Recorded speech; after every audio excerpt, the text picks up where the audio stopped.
Abyei, à la lisière entre le nord et le Sud-Soudan. Une région désertée par ses habitants, plus de 150 000 d'entre eux auraient fui depuis que l'armée du Nord-Soudan a envahi la zone le 21 mai. Après 23 années de guerre, le nord musulman et le sud chrétien avaient déposé les armes en 2005. Depuis, le sud a voté pour son indépendance sans trouver de place pour Abyei dans la nouvelle géographie du pays.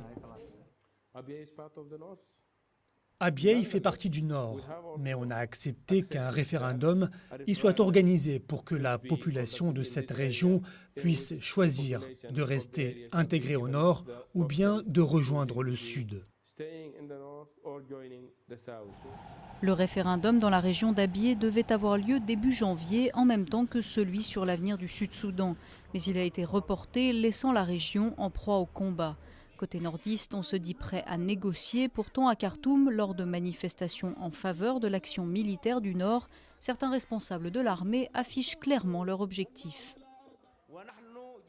Nous sommes d'ores et déjà prêts à ouvrir des camps d'entraînement pour les étudiants qui soutiennent l'armée du Nord-Soudan. Nous avons préparé les armes et la logistique. Le Sud, accusé d'avoir conservé des hommes dans la région disputée et donc en partie déclenché cette nouvelle querelle, appelle à la retenue.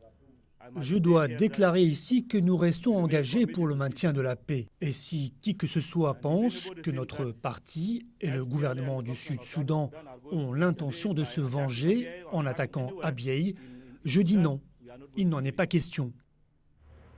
Les négociations entre le Nord et le Sud doivent reprendre dès les prochains jours sous l'égide de l'Union africaine.